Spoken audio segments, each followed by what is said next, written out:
All right, what's up, guys? Welcome back to another episode of the Living the Dream podcast. Today on the show, we have Ean Price Murphy, who is the CEO of Moxie Bookkeeping. Ian, how you doing? I'm doing well. How are you? I'm doing great. Thanks for asking. And we like to jump right in. So if we could start with just hearing a little bit more about you and what you like to do for fun, that'd be great. Oh, what do I like to do for fun? I love dancing and I don't do it anywhere near enough, especially, pandemic. Um, and I also love the Scottish Highland Games, which I don't know if you know what these things are. It's basically a form of entertainment that revolves around picking up heavy stuff and throwing it. So it's one step more entertaining than just going to the gym and lifting heavy things. And you get to wear kilts and it's outside. So it's super fun. Gotcha. Wait, so do you participate in these or do you just watch them? Heck yeah. No, I do them. I am not a runner. I hate running. I don't care for much exercise, but I have a farm body. I have a farm girl body, stuck in the city. And it turns out that what my body likes doing most is picking up heavy things and throwing them. So that's what I do for fun. That is epic. I love it. I love it. Well, tell us a little bit more about Moxie Bookkeeping. So Moxie Bookkeeping was founded by me in 2003. It was the moment that I went from being a freelancer to being an employer. It was when we hired our first employee who's still with us, which is awesome.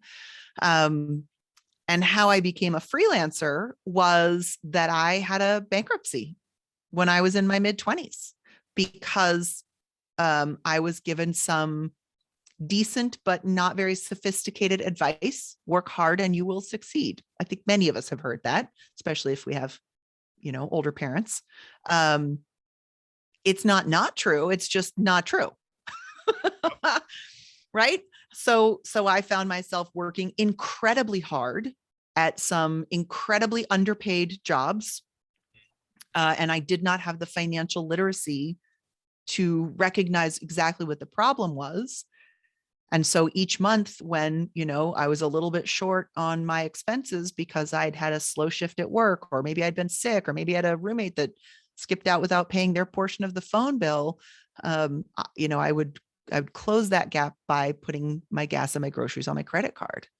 And unfortunately, very quickly, that spiraled into tens of thousands of dollars worth of debt, mostly interest charges, right? I probably paid that original debt multiple times over, but was left with so much debt that at my current horridly low rate of pay, it would have taken me the rest of my natural life to pay that off. And so I chose to put my ego in my back pocket and suck it up and file for bankruptcy, which felt like a moral failing given the upbringing that I was, I'm a woman of my word. If I say I'm going to do something, I'm going to do it.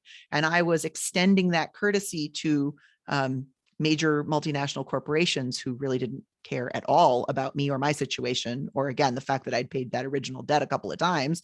They just wanted their, 24.99% on whatever I owed this month. So all the classic mistakes, all of them. And I'm so thankful that I did, because I did it early and I did it in my personal life, not business. And I was able to take that slap in the face that the universe delivered to me and parlay that into a career of, I'm going to file for bankruptcy now, but I'm recognizing that that's because I clearly don't understand how this money stuff works. And gosh darn it, I'm going to go learn. And I have. I love that. Well, awesome. I hate it, but I'm glad you love it. I hated it. It was awful. I don't wish that on anyone. I love it for you now. I love it for me now too. Awesome. And so really that bankruptcy is what plunged you into freelancing. And then tell me about some of the adversity you hit as a freelancer.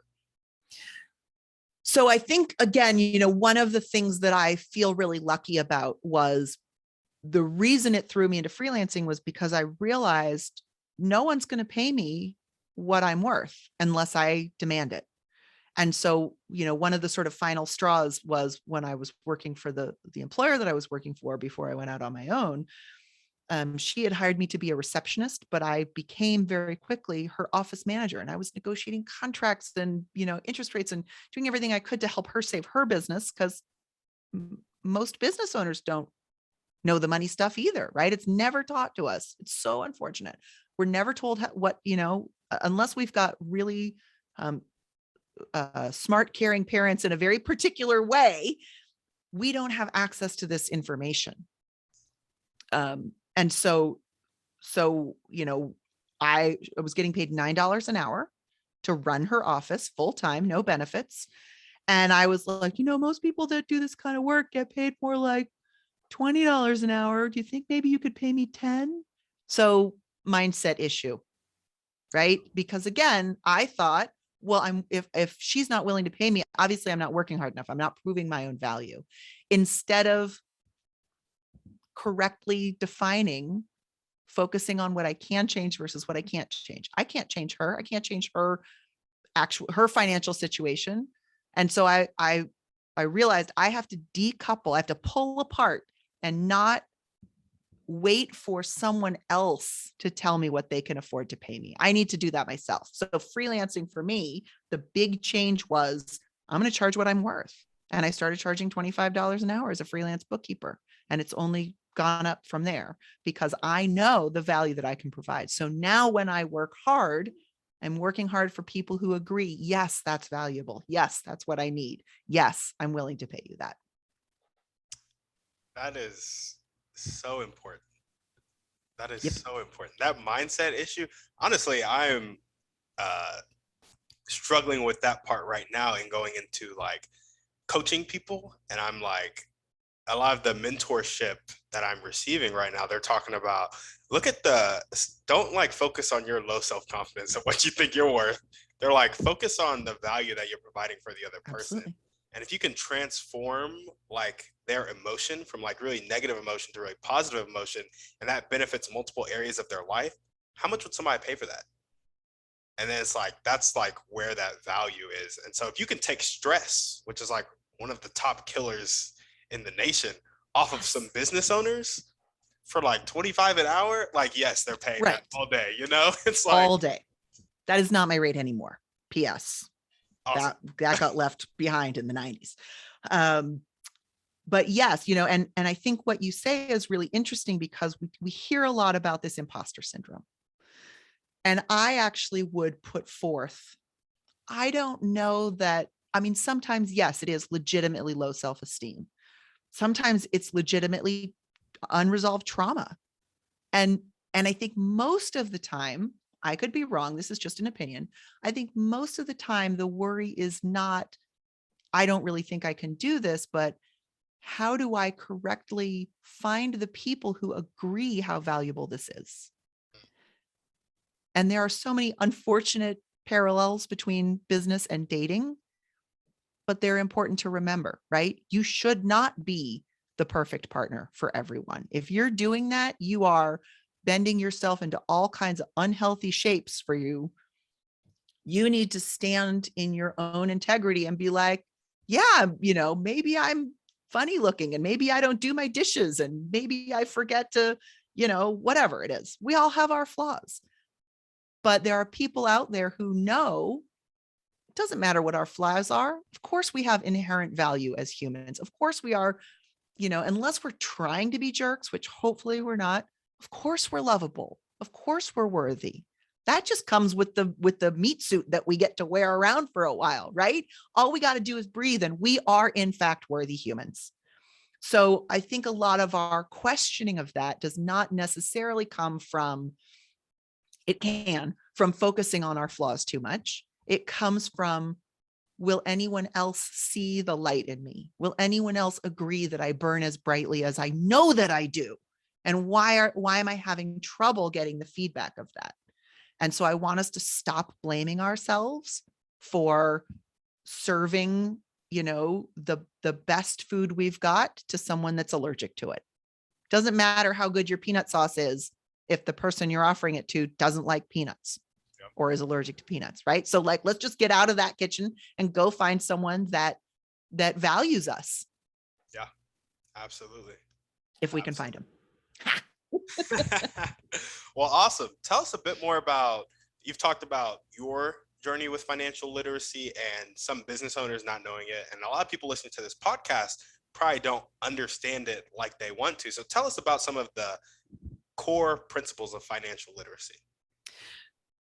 Yeah. The biggest and most important principle that I can tell us or remind us all is it is a learnable skill, right? The reason that I start by being like, hey, I'm a bookkeeper, I'm your financial person, and I had a bankruptcy isn't because I think that means that I'm awesome at my job, but because I want to be very upfront with, listen, I'm human too. And I will never make you feel shameful about what you didn't know you didn't know. It's not your fault. As we've heard the quote from Ms. Maya Angelou a million times, know better, do better, but you can't do better if you don't know better. So rather than sort of leaning back into this well-meaning but incomplete advice of work hard and the money will come, like, nope, let's look for some metrics of, is it working? Is my hard work effective? And is it the right amount of hard work rather than this grind culture that Americans just love to, like, work ourselves to death. I don't love that. Right? It's gotta be fun. It's gotta be fun. Gotta have time for the Scottish Highland game. Gotta have time for the Scottish Highland game or whatever your particular, thing that energizes you and makes you feel better is. Absolutely. Even if it's sitting quietly and reading a book. So it's a learnable skill. A lot of people are downright terrified of numbers. Again, I did not come from a money background. I had to learn this stuff the hard way. Hopefully I learned it the hard way so that you don't have to learn it the hard way. But I like to talk about learning, some of the money stuff, like learning to drive a car. I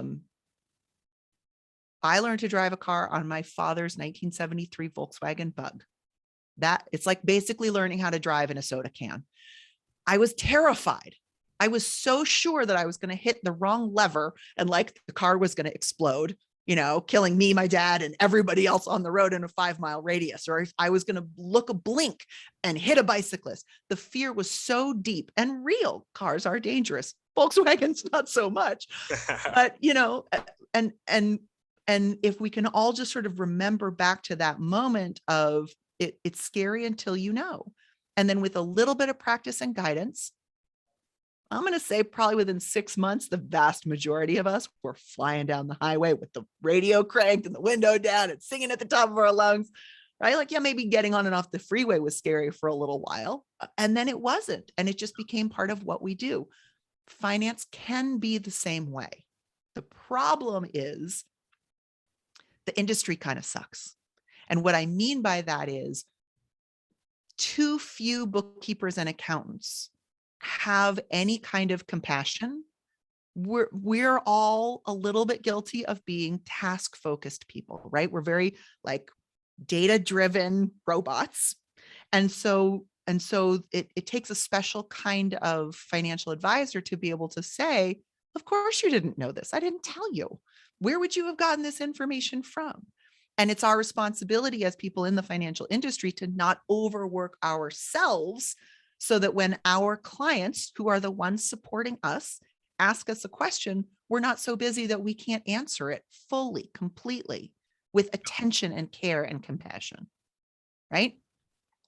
The other issue is that what we need as business owners, the information that we need, is actually not the information provided by bookkeeping or accounting. Bookkeeping and accounting is looking at yesterday's news, what already happened, and now here it is in black and white print that we can read the little story of what our numbers did.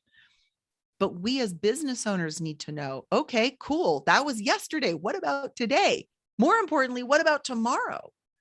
And so, when you ask your bookkeeper, your accountant, your tax accountant, what can I afford? Am I doing okay? How do I plan? Am I paying myself the right amount? They're more often than not going to shrug their shoulders because that's actually not their job. It's like going to a dermatologist and asking about your elbow pain. I mean, yeah, I'm a doctor, but I don't know about that. And so there's this kind of giant dead zone in the world of small business of how do I answer the question that is most important to me, which is, am I going to be okay tomorrow? And that's where this cash management system that I'm so in love with comes in, called Profit First. I love it. Me too. I see that book back there that says Profit First. There's a book back there that's Profit First. I actually pulled one up here as well. So there's the original book that's behind me. It's called Profit First. It's by a guy named Mike Michalowicz, which is impossible to spell, but if you start, it'll just come up. However, my dear friend Suzanne Mariga, who is another Profit First professional, wrote her own version of it. I'll hold it up and see if we can get it in the camera, called Profit First for Minority Business Enterprises. There's her name, Suzanne Mariga. You could just see from her lovely face. She's such a good person. And the forward is by the other author.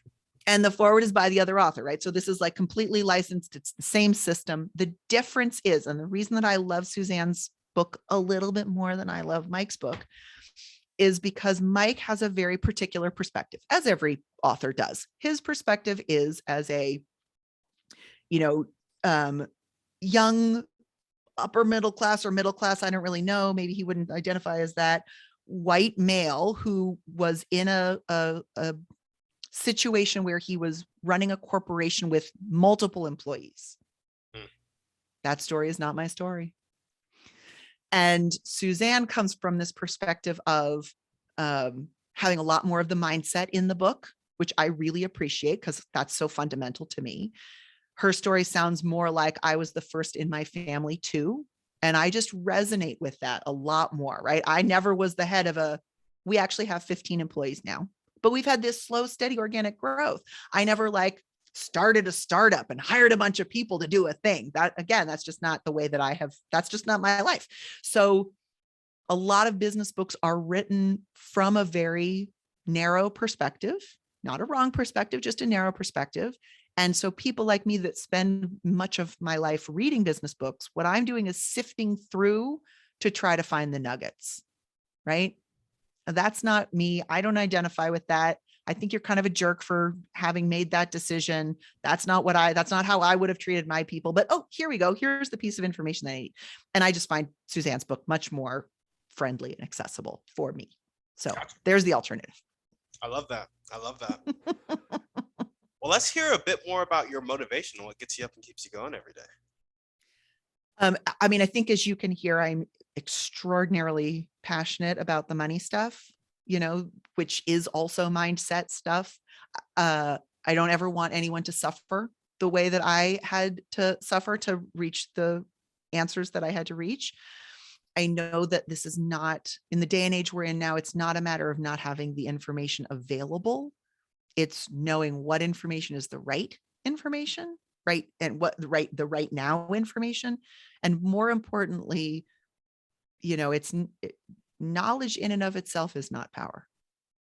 Knowledge in action is power. And so having someone that like and trust helping guide you through some of those decisions by saying, here's the system. How do you want to apply it? What feels good? What feels easy? Let's start there. And then I'll sort of be like, well, here's this other piece. I know you really don't want to do your bookkeeping, but you kind of got to, because you have to be able to file your taxes. That's a law thing. We got to do that. But you don't ever have to be an expert in it, right? So I like to think of it like I'm kind of the mechanic to make sure that the engine of your business is running well, but you're still in the driver's seat. And so you also sort of need someone to step into the role of navigator, if you will, right? You tell me where you want to go, but you also have to tell me how you want to get there, because the trip that I designed depends on how much time do you have, how fast do you want to go, how much gas do we have, do you want to take the scenic route or the straight shot? So all of these things are really more of an advisory role. And my focus is making sure that people really have the answers that they want. I can't even answer what gets me excited without talking about what gets me excited, because my father's a jazz musician. My mother was an entrepreneur, right? And so I know fundamentally for myself and for my family, I cannot show up as my best self if I'm super stressed out. I cannot be the wife that I want to be, the mother that I want to be, the friend that I want to be, the neighbor that I want to be if I'm freaking out about money or anything really. So I have to begin to learn to feed myself well with the things that want to make me jump out of bed in the morning, which is not always easy, especially as entrepreneurs. Yeah. You know, we come with a particular personality, and usually that personality is tied to depression, anxiety, right? A little bit of like ADD in there, a little bit of OCD in there. That's what makes us great entrepreneurs. And we need someone to help guide us around which of those shiny objects is really going to help us and which is just a distraction. So yeah, I mean, again, when we can really take care of ourselves, when we can value ourselves at a point where we say, I know that the value that I'm providing far exceeds what I'm charging you, but what I'm charging you is what I need to earn so that I can show up fully for you, so that I can be present, and just the ripples out from there. We know this with kindness as well, right? You do one small kind act, you change somebody's day, you might change their life, right? Absolutely. I love that. Well, tell us a bit more about your dreams, goals, and vision for your life and business. So I have a huge vision for my business, not because I am so attached to growing, but because I just love to dream big. My goal is to write a check for $1 million to the charity of my choice in one fell swoop. So we do a lot of charity work. 1% of the Planet is a organization that we belong to, where we commit 1% of our total income, and they check us. They look at our tax filings to make sure we're really doing it, that we will donate that much to environmental causes. We try to match that also with social justice causes. But the reason that I believe I'm here, I believe my job on the planet is to leave it better than I found it, and to bring as many people up with me as I can, or help them move well beyond me, because I know I don't want to work 20 hours, a day. Some people have that energy. Great. If I can help you work an effective 20 hours a day, because that's your happy place, then I so love to see people blow by me in success, because yeah. So that's what I want. I want to be able to be the change that I want to see in the world. That's end of story. That's what it is. I love that. I love that. So you're on your way to $100 million in a year then, to write a $1 million check. The 1%. So we are close to breaking I think we're going to make I think we're going to make $1 million in our top line revenue next year, which is huge, because I think only 2-3% of female entrepreneurs make more than $1 million. Yeah. But yeah, we're going to have to grow a whole lot more than that, or get way more efficient, because top line, as we know, what's the saying? Top line is vanity, bottom line is sanity. So yeah, we're going to have to, that's the thing, right? First we top line $1 million, then we bottom line $1 million, then we donate $1 million. That's the 3-step plan. Sounds so easy when you say it like that. Such hard work. Yeah. But it's fun. Awesome. Well, if there are 1 or 2 people that you could meet right now, and this can be a specific person or a type of person, and they can help you take the next step towards both being the change you want to see in the world and writing that $1 million check for the charity of your choice, Yeah. who would they be and how would they do it? So the person that I think would be the most exciting for me to meet right now is someone who is the head of an organization that is as passionate about bringing financial literacy to everyone as I am, and who could help amplify my message so that I don't have to spend a bunch of time on marketing, which is really not my favorite thing to do at all. I love that. So somebody who's the head of an organization that loves bringing financial literacy to everybody like you do, but also is specializing in marketing.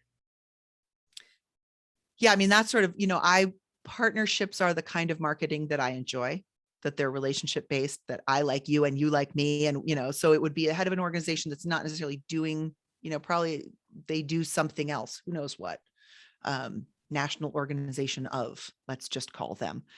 and that they would say what you're offering fits with our audience. We'd love to have you speak to all of our members and share the wisdom that you have to help them find their own success. I don't know how you feel about Robert Kiyosaki, but you could write a book with him. I could. Does he offer to co-write books? I know, like the Rich Dad series has a bunch of co-authored books, so Yeah. he's co-authoring with some people. Yep. And, So that is also on the list, is that I plan to do my own version of Profit First for creatives. I do not yet have the licensing rights to that because it's real expensive. And I need to get tighter about my message, right? Because you can hear, I'll just talk all day about this. Yeah. But we need to be concise in our writing. I feel about words the way most people feel about numbers. So I'm definitely going to need a ghostwriter to help me out with that. Thankfully, one of my staff is a former high school teacher.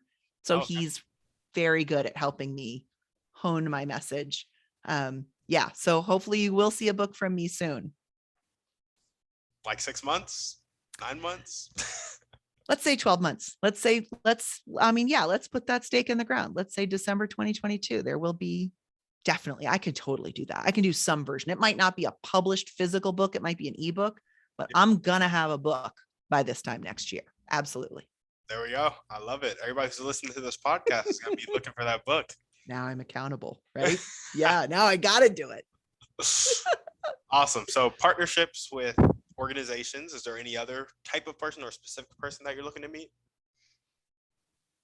I am always looking to meet people who are doing good in the world. Like, it doesn't have to be a I can make use of you connection. If you're just an awesome human, I want to know you. Doesn't really narrow it down, does it? Actually, I do have a specific request. This is not for me, but for a client of mine who I love. She is a DEI consultant and she wants to meet somebody at Sesame Street. Okay. So if you have a connection at Sesame Street, and I should, because one of our other clients did the very cool documentary called Street Gang about Sesame Street. So I've been bugging them a lot to be like, you gotta talk to Angela. You gotta meet Angela. But yes, if anybody has an in at Sesame Street, please email me, because I know a amazingly wonderful human who's trying to get a connection over there. There we go. Well, awesome. What other things could everyday people do to help you accomplish your dreams and goals?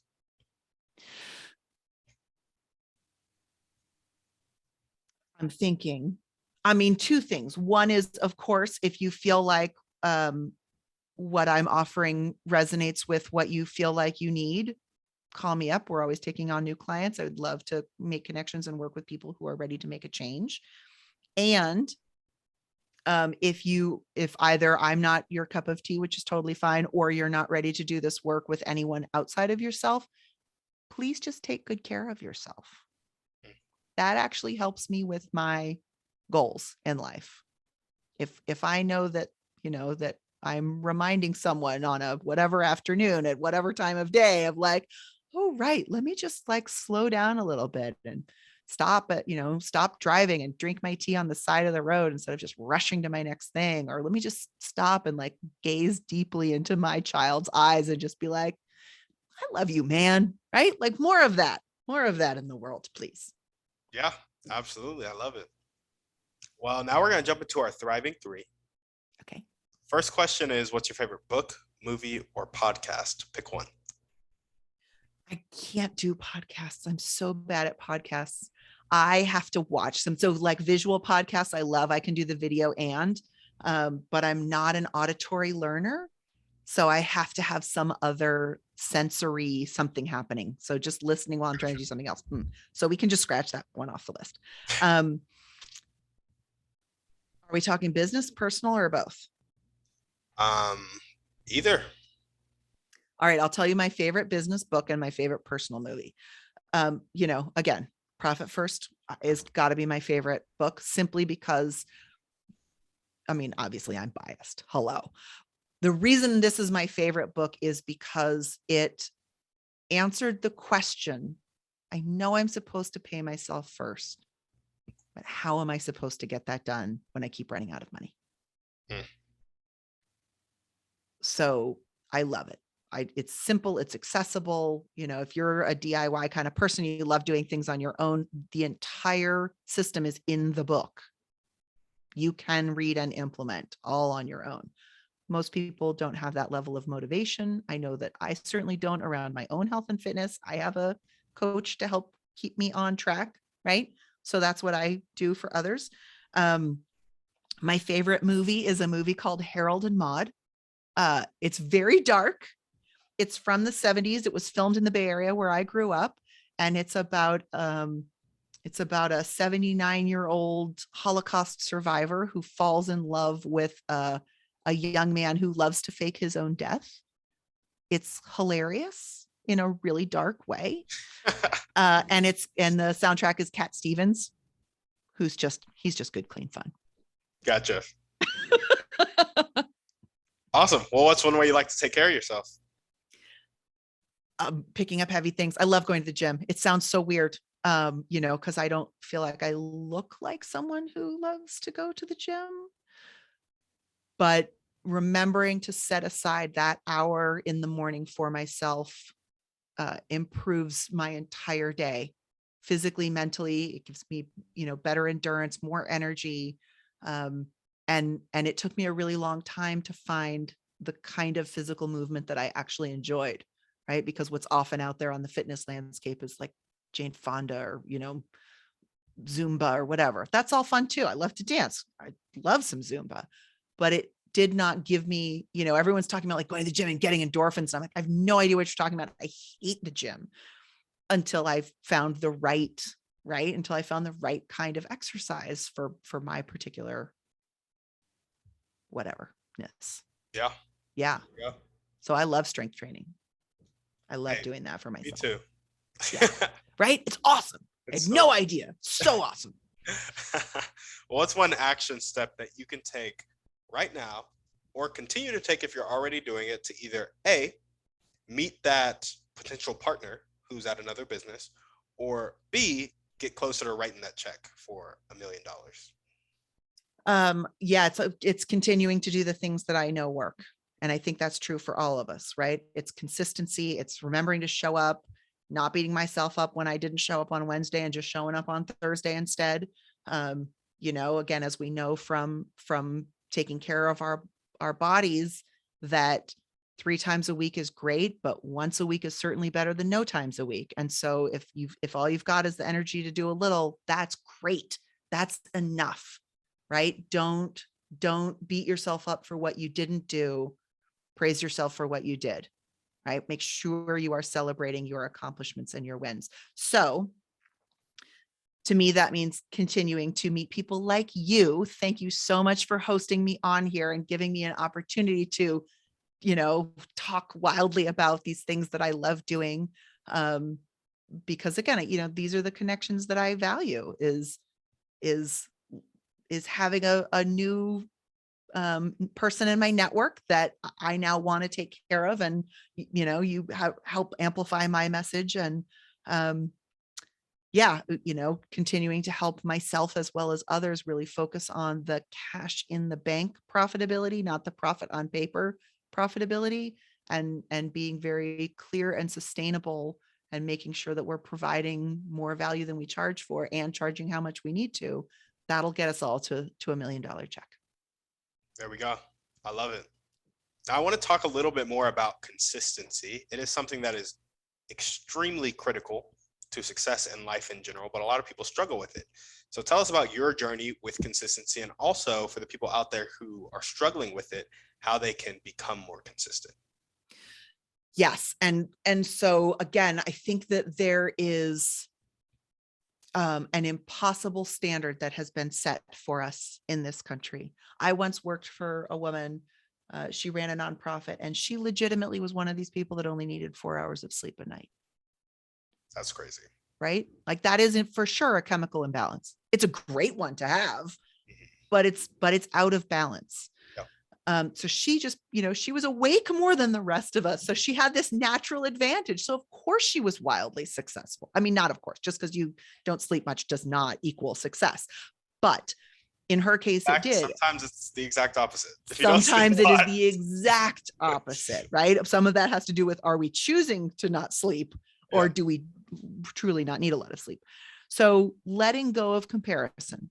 Don't, again, don't try to set yourself up for failure of, oh, I should be at this level by now, or I should be able to get so much done a day. If you are someone, and I have a lot of, business owners that I know and love that work with chronic illness or, serious depression or just major life challenges, the realities of the world around us are often not kind.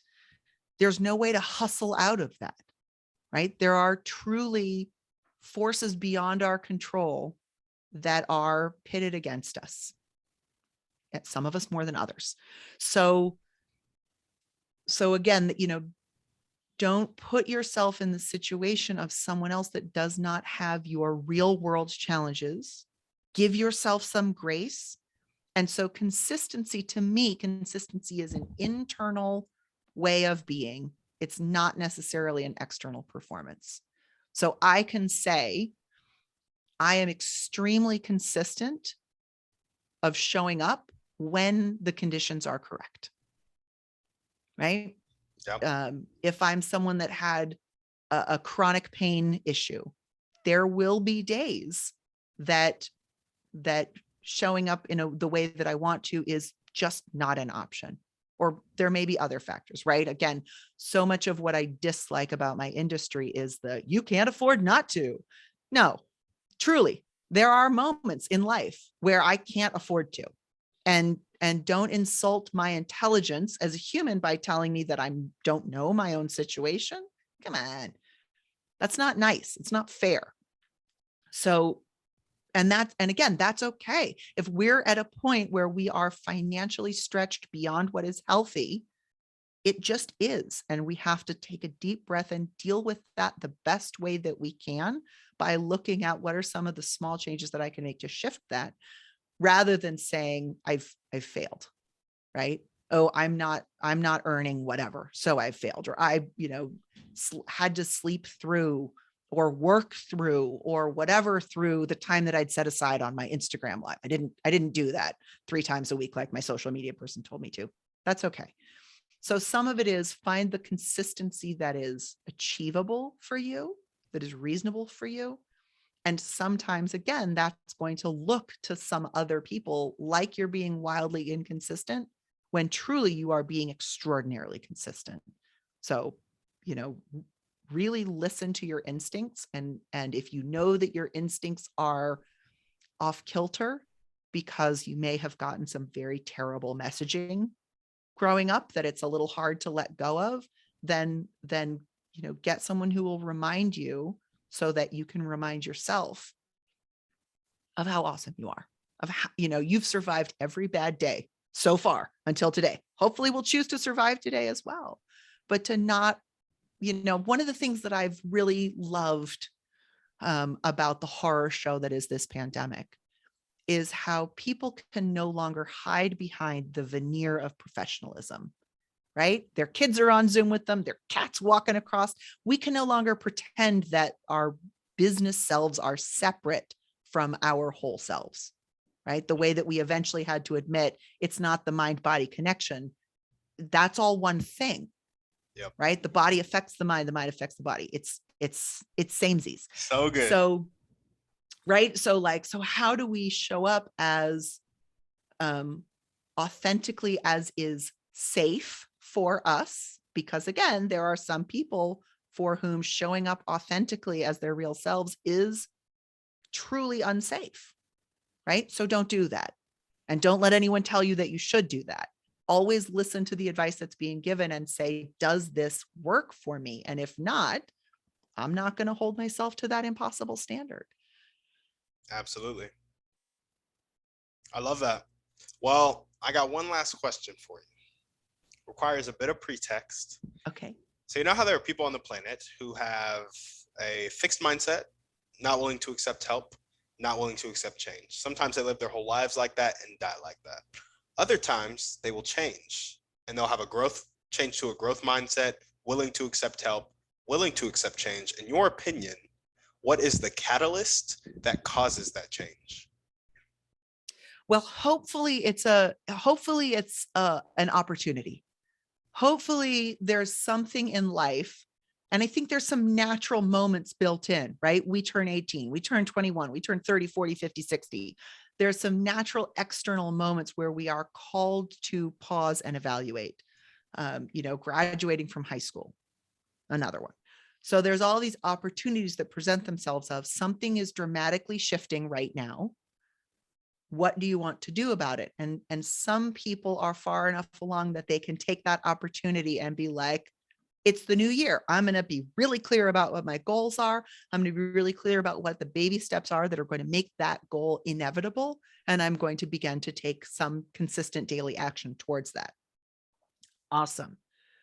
And then there's folks like me who need to go through a bankruptcy and be, dragged along the bottom for a minute before I go, ooh, this is terrible. Something's got to change, right? Sometimes it takes awful things to get us to that catalyst moment.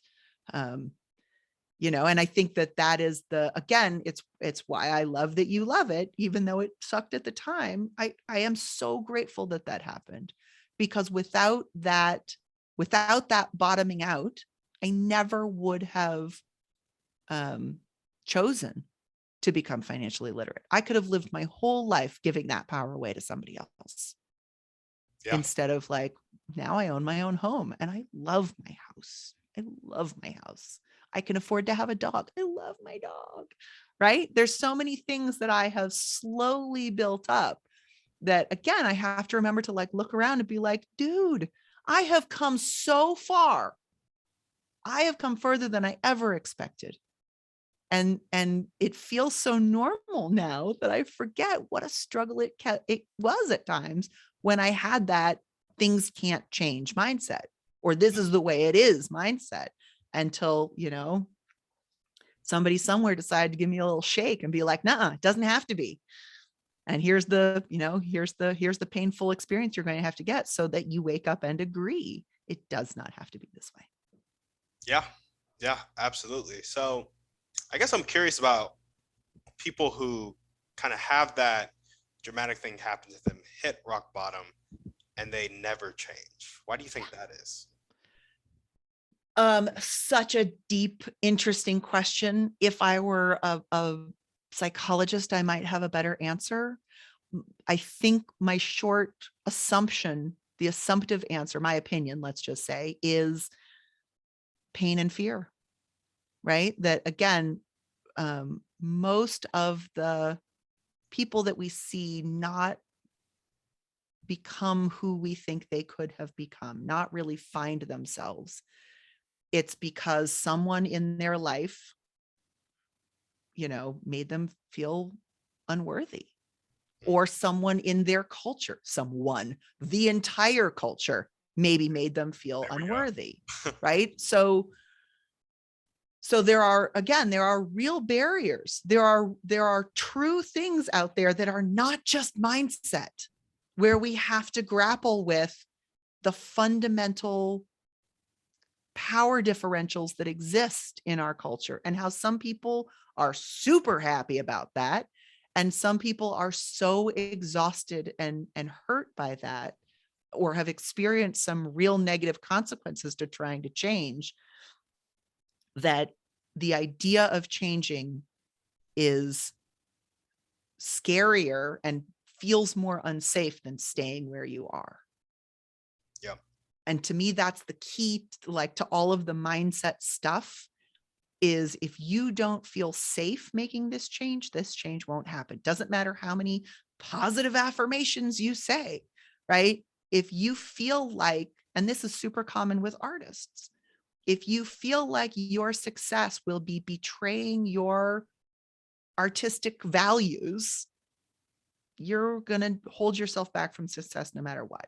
If you have a family that every time you do well goes, "Ooh, fancy pants," it's going to be so hard for you to be able to say, how do I negotiate being successful and feeling like my family still loves me, right? How unsafe is that to be like, I don't care what my family thinks about me. Yep. Unless you can replace them with a chosen family, which a lot of people have to do. So I, I have so much compassion for people that are stuck. It's so much compassion for people that are living along those bottom layers, just kind of that tragic hopelessness. Because it means that they were not given the love and support that they deserve. Yeah, absolutely. Well, awesome, Ian. Thank you for the wonderful interview. Thank you. Absolutely. Is there anything else you want to chat about before we sign off?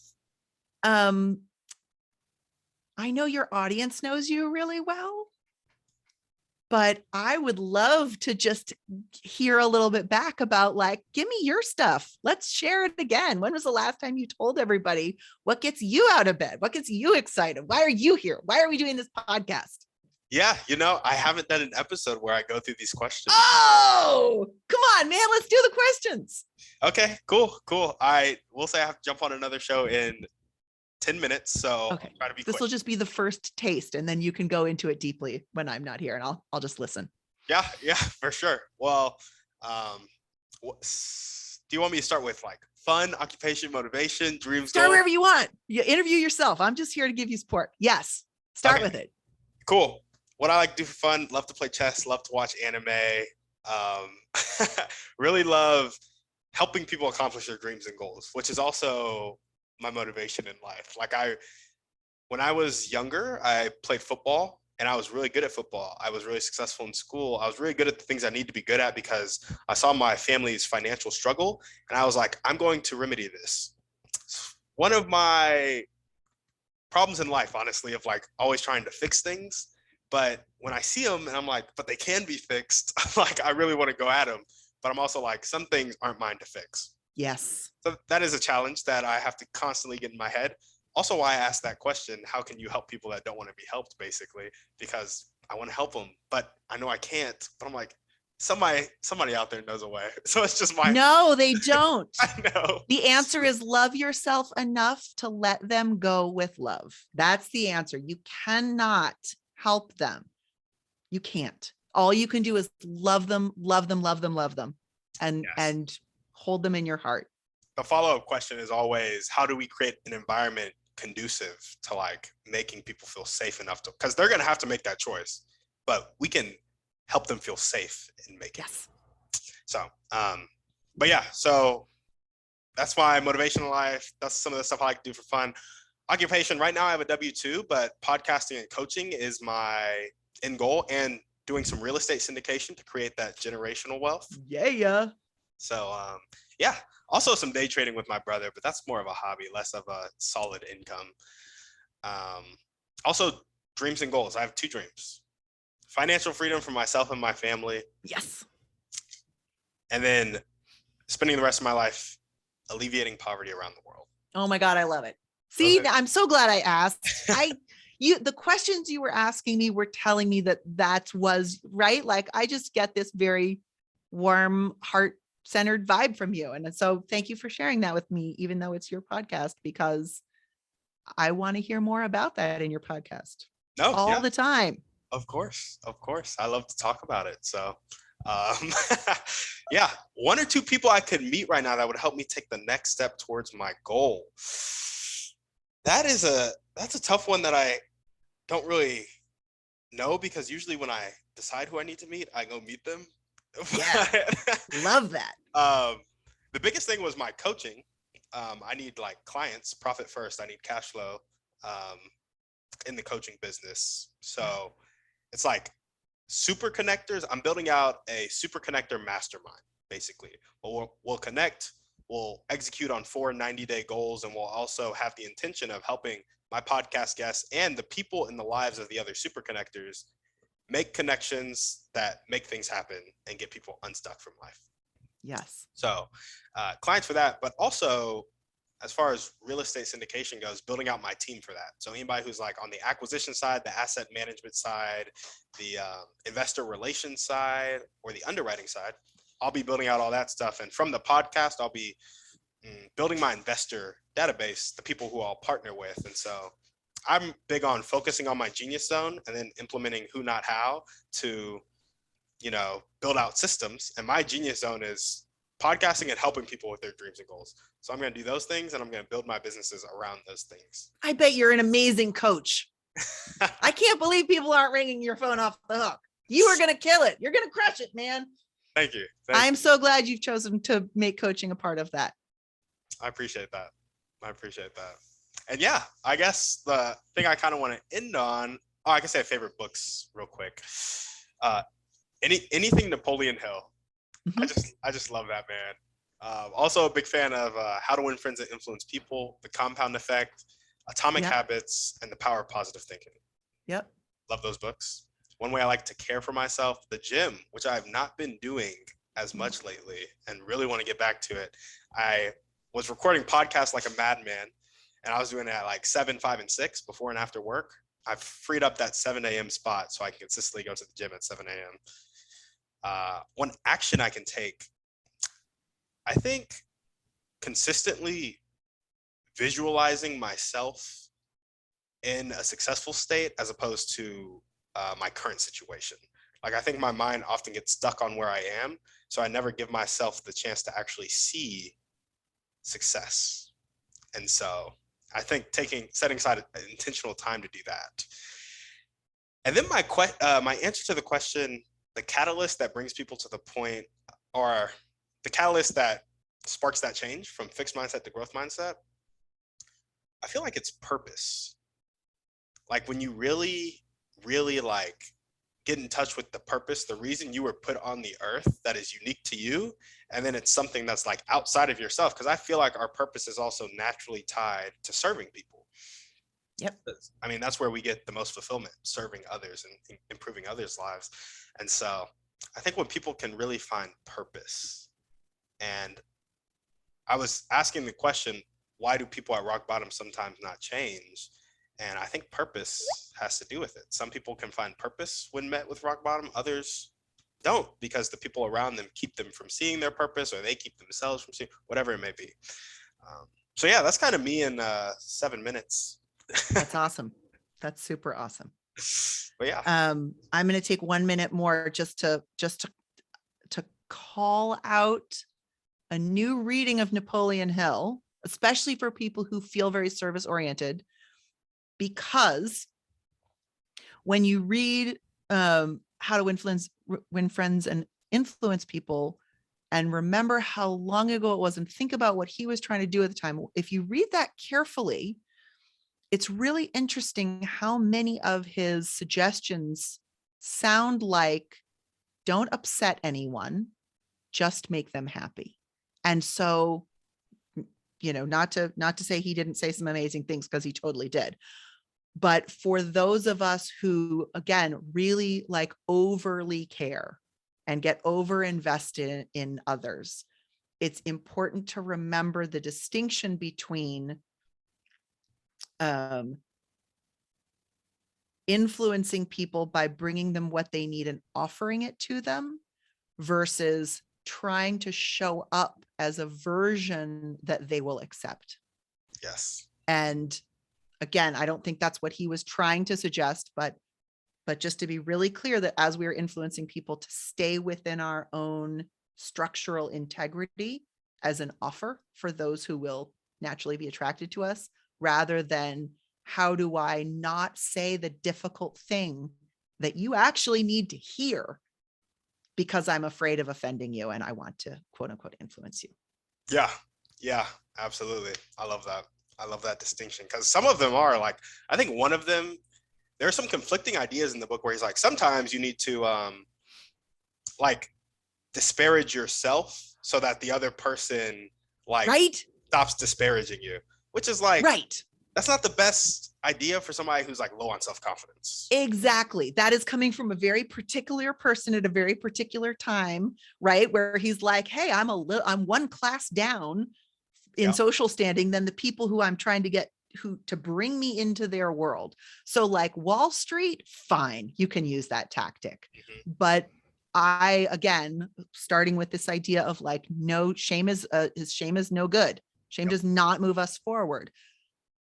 I don't ever want to see anyone disparaging themselves so that it doesn't hurt when someone else does. Yeah, absolutely. Absolutely. Well, awesome. Ian, thank you so much for coming on the show. Thank you so much. This was so much fun. Yes, it was. And if you guys are listening to this and you loved what Ian had to say, you vibed with her dreams and her goals, make sure to reach out to her.